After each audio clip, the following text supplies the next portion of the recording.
It's almost Halloween time, my favorite holiday, and pumpkin spice is everywhere. So I'm whipping up an amber ale loaded with roasted pumpkin, spices, and a splash of maple syrup. Stick around because this one is scary good. I'm Trent Musho, and this is the Brew Show. It's pumpkin season.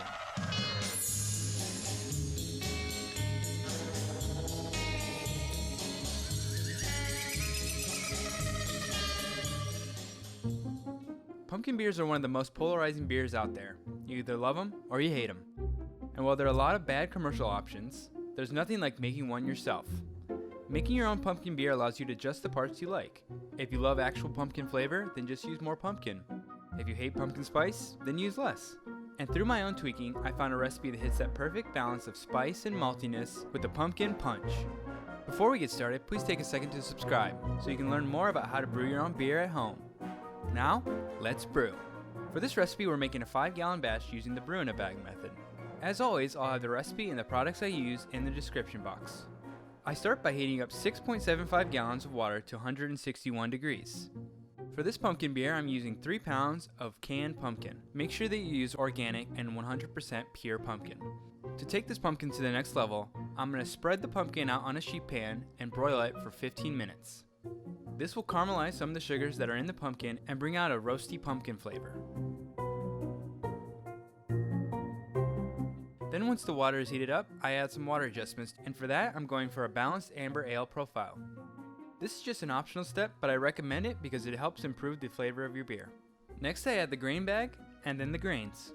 For that I'm using 66.7% Maris Otter for a nice bready malt backbone to the beer, 7% Victory Malt for more added breadiness and biscuit flavor, plus it adds a little bit of a golden color.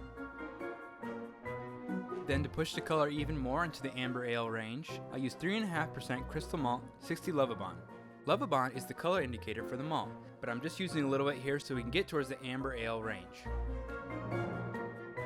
Lastly, we add in 3 pounds of that caramelized pumpkin. And to round out this grain bill, we'll be adding 1.8% of maple syrup later on at the end of the boil. I plan to mash at 153 for 45 minutes. Mashing at this temperature will help accentuate the body and also leave a little bit of residual sweetness in the beer. Be sure to keep a lookout for dough balls, which is where the grains clump together when mashing. This can lead to a lower efficiency in your beer, so just break them up when you see it and be sure to give a good stir. After the 45 minutes, I pull the grains and I bring the wort to a boil. I plan to boil for 30 minutes. Once the boil started, I add 0.65 ounces of Magnum for a total of 29 IBUs. At the 15-minute mark, I add the wort chiller and the Whirlfloc tablet.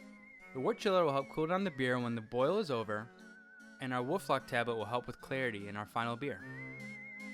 Then at the end of the boil, I turn off the burner and I prepare for some Flameout additions. And for that, we're using 1 tablespoon of pumpkin pie spice to bring home that pumpkin pie flavor.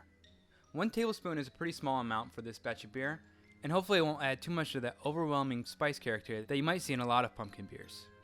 And now we add that maple syrup I mentioned. For me, it's about 4 ounces. Since maple syrup is a sugar, it will actually ferment out and not leave a lot of flavor behind.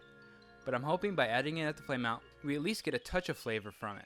But I have plans for future beers where we highlight this maple syrup flavor in different ways.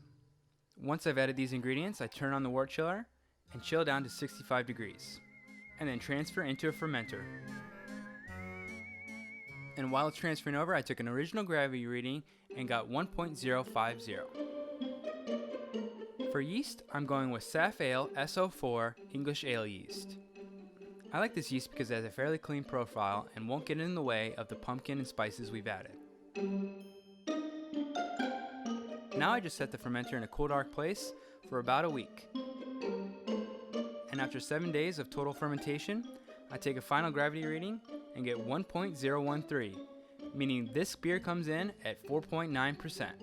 We officially have beer. So I keg this beer up as I normally would, and I added 4 milliliters of Biofine Clear to help this beer clear out as much as possible. I closed it up, set the pressure to 10 psi, and after 1 week, it was ready to drink.